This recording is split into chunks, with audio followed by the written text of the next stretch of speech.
येते जालन्यामधनं। कृषी विभागानं शेतकऱ्यांना फुकट दिलेलं बियाणं हे बोगस निघाल्याचा धक्कादायक प्रकार समोर आलाय। सोयाबीन बियाणं न उगवल्यानं रेवगावातल्या शेतकऱ्यांची मोठी फसवणूक झाली आहे। इथल्या 15 शेतकऱ्यांनी 25 एकर क्षेत्रावर केलेली पेरणी ही वाया गेली आहे। त्यांच्यावर दुबार पेरणीचं संकट ओढवलेलं आहे। पेरणीसाठी झालेली लाखो रुपयांचा खर्च हा पाण्यात गेलाय। त्याच्यामुळे संतप्त शेतकऱ्यांनी आता जिल्हाधिकाऱ्यांकडे तक्रार करत तातडीनं भरपाई देण्याची मागणी केली आहे।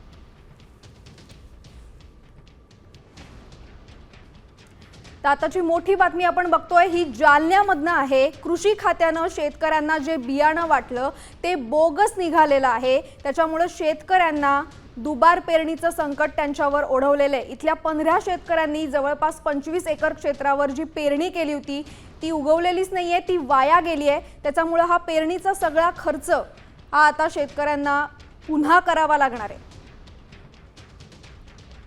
कृषी खात्याकडून शेतकऱ्यांची फसवणूक झाल्याचं समोर येत आहे। कृषी विभागाने दिलेलं बियाणं उगवलं नसल्याचा प्रकार जो आहे तो समोर आलेला आहे। जालन्यातील रेवगाव येथील महिला बचत गटाला कृषी विभागाकडून 15 शेतकऱ्यांना 25 बॅग बियाणं मोफत वाटप करण्यात आलेलं होतं। या शेतकऱ्यांनी हे बियाणं पेरलं देखील, मात्र हे बियाणं उगवलं नसल्याचा प्रकार समोर आलेला आहे। मी सध्या रेवगाव शिवारामध्ये आहे। खरं तर कृषी विभागाकडून मोफत बियाण्याचं वाटप झालं, या शेतकऱ्यांनी पेरलं, मात्र हे बियाणं उगवलं नाही। त्यामुळे शेतकऱ्याला हा मोठा फटका बसलेला आपल्याला पाहायला मिळतो। खरं तर जालन्यात अगोदरच पेरण्या ज्या त्या उशिरानं झालेल्या आहे आणि आता या शेतकऱ्यांवर दुबार पेरणीचं संकट जे आहे ते कृषी विभागाच्या बियाण्यामुळे निर्माण झाल्याचं आपल्याला पाहायला मिळतं। आणि यामुळे हे बियाणं उगवलं नसल्यामुळे लाखो रुपयांचा फटका रेवगाव येथील शेतकऱ्यांना बसलेला आहे। या शेतकऱ्यांनी या संदर्भात जिल्हाधिकाऱ्यांसह कृषी अधीक्षकांकडे देखील तक्रार केलेली आहे। आपल्यासोबत शेतकरी आहेत, कोणी बियाणं दिलेलं होतं आणि का उगलं नसावं? हे बियाणं आम्हाला तालुका कृषी अधिकारी यांच्याकडून मिळालेलं आहे फ्रीमध्ये। पण हे बियाणं जे आहे हे उगलंच नाही। हे बघा, हे बियाणं याला जमीन जशाला तशी बुरशी लागलेली आहे। हे बियाणं 2 इंचावरच पेरलेलं आहे। हे आपण आता प्रत्यक्षात उकरून वर काढलेलं बियाणं आहे। हा जो गट नंबर आहे रेवगाव मधला, हा 477 आणि 478 गट नंबर मध्ये हे बियाणं पेरलेलं आहे। हे बियाणं पेरण्यासाठी आम्हाला खूप काही खर्च झालेला आहे। शासनानं तो खर्च भरून देण्यात यावा। पेरणीचा खर्च आहे आमचा एकरी जवळपास 1200 रुपये। याला बॅग पेरलेली आहे आम्ही, खताची बॅग 2200 रुपयाचा खर्च आहे। याच्या मागे तणनाशक फवारणी झालेली आहे, तो खर्च आमचा जवळपास 1000 रुपये खर्च आहे। असा प्रत्येकी एका बॅगला जवळपास 5000 रुपये आम्हाला खर्च आलेला आहे।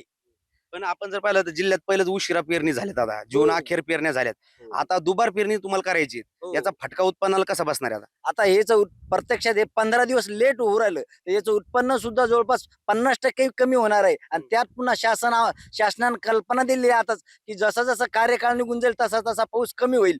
पुढं हे आता 15 दिवस लेट झाल्यामुळे पुढं कसं हे पीक येईल हेही आता सांगता येत नाही। कारण आजूबाजूला सर्व शेतकऱ्यांचे टोटल घरचं बियाणं असेल किंवा दुसरं बियाणं असेल ते तरळून उगलेलं आहे। आणि हे बियाण्याला जवळपास 10 दिवस होत आले, आजही हे बियाणं उगलेले आपण प्रत्यक्षात बघू शकता। कृषी विभागाने काही दखल घेतली की नाही तुमची? कोणी आलंय बांधावर? काल आमच्या इकडे तालुका कृषी तर ही बातमी तुम्ही बघताय, जालन्यामधले शेतकऱ्यांवर दुबार पेरणीचं संकट आहे। कृषी खात्यानं जे बियाणं वाटलं ते आता फुकट गेलेलं आहे, कारण हे बियाणं बोगस निघालेलं आहे। हे बियाणं उशिरा पेरण्यात आलं। यावेळेला पावसाचं संकट ओढवलं, त्याच्यामुळे आधीच उशिरा पेरणी झाली आहे आणि त्याच्यामुळे आता शेतकऱ्यांना सोयाबीन न उगवल्यामुळे दुबार पेरणीचं संकट या सगळ्या शेतकऱ्यांवर ओढवलेलं आहे। त्याच्यामुळे शेतकऱ्यांची एक प्रकारे फसवणूक झाल्याचं समोर येत आहे।